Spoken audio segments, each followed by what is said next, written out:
Hi, welcome to week 2 of Gen Ed 53 Overview of Addiction. I wanted to put a little video up just talking a little bit about week 1's past module and specifically about the biopsychosocial plus model. It's an interesting model and concept and something that I use every day in my Monday to Friday job as an addictions counselor. One of the things that I do in that job is I provide individual counseling as well as group therapy and counseling for individuals struggling with addiction, and that could be addiction to substances or other behaviors such as gambling, sex, relationships. The biopsychosocial plus model is a way in which we look at examining some of the causation around addiction. So when we break that down, we've got 5 key dimensions in the BPS plus model. We have the biological, we have the psychological, the social, spiritual, and cultural. And when we look at those dimensions, we look at it from a standpoint of how the dimensions interact with somebody's life and some of the factors which contribute to addiction. And so as you're getting into week 2, you're going to see a video of an interview of Gabor Mate, and he's going to talk a little bit about some of these interactions. And so that first piece, in the biological piece, we look at factors that are we look at the neurobiology, possible genetic factors, and things like that. And we kind of look at how those elements play into addiction. And then in the second dimension there, we have the psychological piece. And the psychological piece it's an area where we start to look at the mind. We look at motivation, reward, and that kind of stuff, and how that interacts with each other. And then in the social dimension, we look at social interactions. I'm sure people have probably heard the saying, you are who your friends are. And as some of you may even have, you may have said that yourself, or you may have had parents who have said that to you.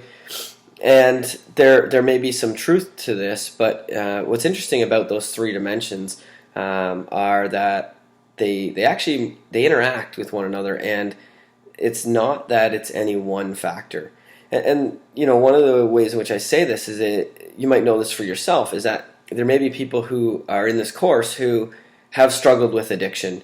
There may be people in this course who have family members who have struggled with addiction, or may have friends, in their close group of friends that have struggled with addiction. And what's interesting about that, so let's look at the social. If we look at that social dimension, if we purely looked at it from a social standpoint, that would mean, kind of we are what our social circles are.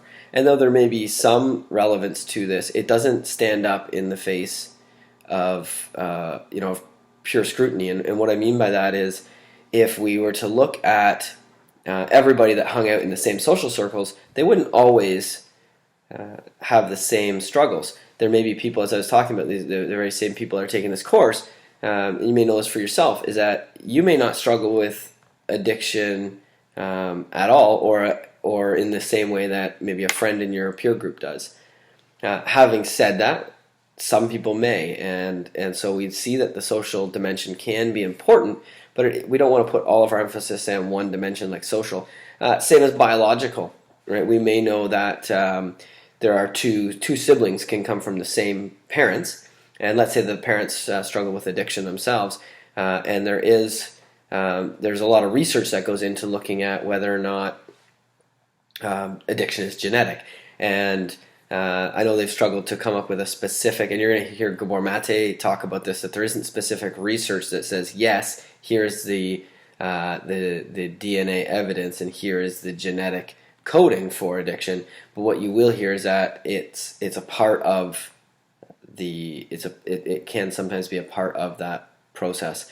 And so what we see is that genetics can lend itself, but you could have 2 siblings from the same family, and one struggles with addiction and one doesn't. So if we were to look at it from that standpoint, then we would have to say it's not purely genetic, nor is it purely your social environment.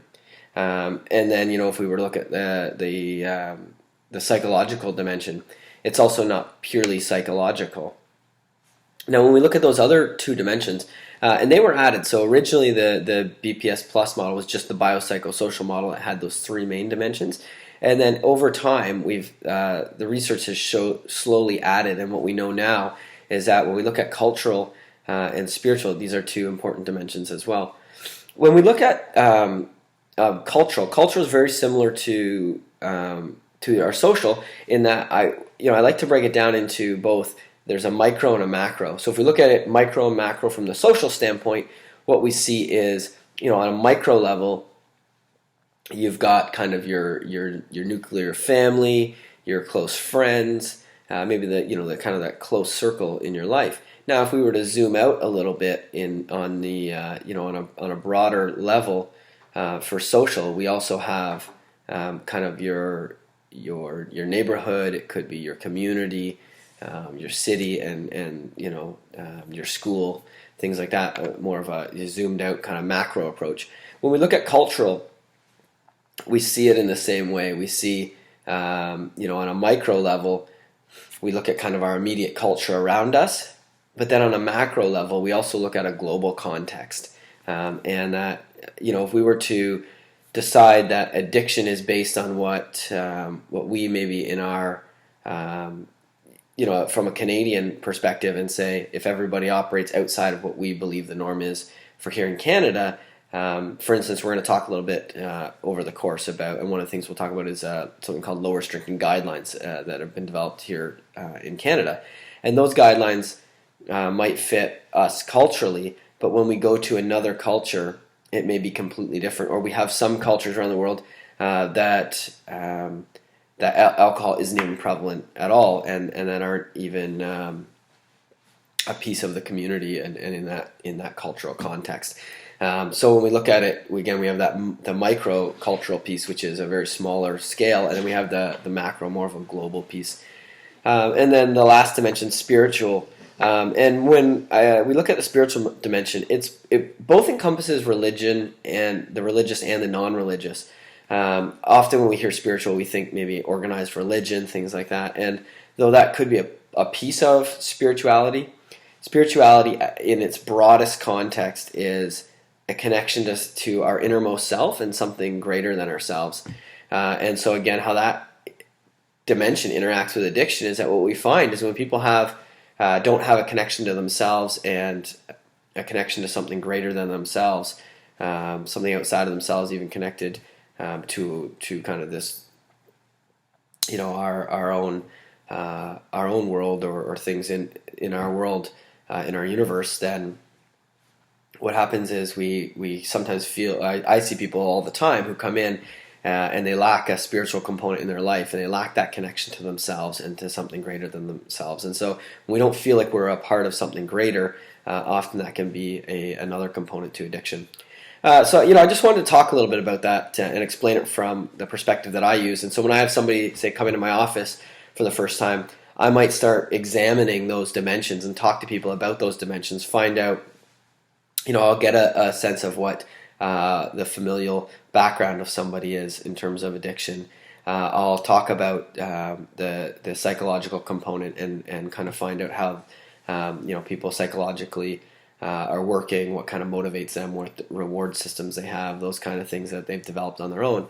And I'll also look at their social setting and how that's possibly contributed to their situation. The one thing I think that's really important when we look at the BPS Plus model is that it's non-reductive in nature. And what I mean by that is it would be easy for us to say, or not easy, but it would be nice if we could say, it's this specific thing. This is what causes and leads to addiction. But with the BPS Plus model, what we see is that there is 5 dimensions, and inside those dimensions there's all these little components and pieces of the dimension. And it's actually almost always, when we look at addiction, we look at it from the standpoint of a multifaceted approach, and we look at it, and that's that piece where I say it's non-reductive. It'd be like me telling you guys that, I have this blue shirt on, and I like to wear blue shirts, and for people then to just kind of reduce me down to a guy that wears blue shirts. And I know that seems like an extreme example, in this case, but if that was kind of the thing that defined me, and people reduced me down to one feature about shirt that I was wearing today, for instance, then that's a very small piece of who I am, right? Because I might wear a red shirt tomorrow, and then that's going to blow that theory right out of the water that I solely am a person who wears blue shirts. And so again, we just as we don't reduce people down to say one article of clothing that they wear or a way in which they talk, we don't reduce addiction down to well, your mother struggled with addiction, so therefore that must be why you struggle with addiction. Because that would be a reductive approach, and that's not helpful in this. Partly because when we look at addiction and the makeup of it, and when we look at causation, it's actually complex, and it may even be different for person A than it is for person B. And we see that it doesn't necessarily always follow one pattern. And it would be nice if it did, but if it did, then I would be very successful at my job, and I would be going on tour, and I'd be curing the world of addiction, because it would be very specific, and I could say, here's the problem, here's the cure. And so hopefully when we go through this course, a large piece of what's going to happen, especially on our discussion forums and our assignments, is that we're going to be open to the possibilities. We all come with our own bias. If I just had an in-class discussion today, because I also teach the same course in class at the college and on the Kingston campus on Tuesdays. We had a discussion about what comes to mind when we ask people, when I mention the word addiction. We had all kinds of things pop up as we talked about addiction. And so what we want to do is we want to broaden our scope.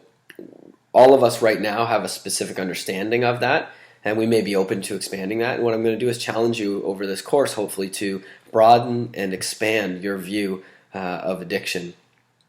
And I think that that'll help sometimes to conceptualize what it is we're talking about as we go forward. Because if we just have this one very specific, narrow definition, it'll create problems as we go, because there's always going to be people that fall outside of the specific, narrow definition that I would like addiction to fall under. And really, that becomes something that's convenient about us, and creating this convenient box that we can fit people in. So hopefully that was helpful, a helpful explanation of the biopsychosocial plus model. I also wanted to just thank everybody for their contributions on the discussion board. I apologize this week. I've been a little bit, I've actually been really sick. I'm slowly starting just to get over it. You might hear a little bit of my voice tonight, but I'm going to try to get on there and do some commenting. I've done a little bit of commenting. I'm sure some people have seen me commenting on theirs, and they've had some questions. And as you've seen by the videos, we had a little bit of trouble getting the discussion board going this semester. I tried to change it up from what I had done last semester, and what I found is that wasn't really working. So even how the discussion is this week, it'll change from next week. And what we're going to have, instead of all these individual threads, I'm going to create 2 questions or 1 question based. Each week's going to be, each discussion will be different. So our next discussion, I believe, is week 4. Don't quote me on that. I'm not looking at the appendix, but I think it's week 4 will be our next due date for our discussion, and we'll probably begin it sometime in week 3 and continue the discussion to week 4. And what you're going to see is I'm going to create the thread, and then people will have to respond inside that thread. You're going to see the questions before. I tried to do it a different way so that people would have to respond before seeing everybody else's answers, but that wasn't really working, and it didn't create as much discussion as we've seen in the past. So I'm going to go back to that style. I'll put another video up, a little bit explaining that, probably Sunday night, explaining that process and how it's going to differ a little bit. But continue doing what we're doing now, answer the questions. Today's Tuesday. Those discussions will be due Sunday. As I put up before, there's a rubric. You can go and check out the rubric and how that, what I'm looking for in the discussions. I'll give you a little hint though, because as I'm here doing this video, I might as well tell you. So as a lot of you guys probably have the text. You're seeing the name backwards, but it's still the same text. Fundamentals of addiction. And really, what I'm looking for, especially with a question like the biopsychosocial plus model, what I want to see is people engaging with the text, pulling stuff out of the text, reading, and really trying to expand and create original content. And what I mean by that is, what are your thoughts on it? What's your take? A little less what's your thoughts. What's your take on what the information in the book is saying? And making sure that you're using the information in the book as a basis and then engaging with the information that way, and then also engaging with each other as you go through the discussions. Hopefully, this has been helpful. I'll put it up, and you can have a look, and stay tuned for more videos as we go through. And please, as always, feel free to email me if you have any questions or comments or thoughts. My email is jmccourt, that's JMCCOURT at sl.on.ca.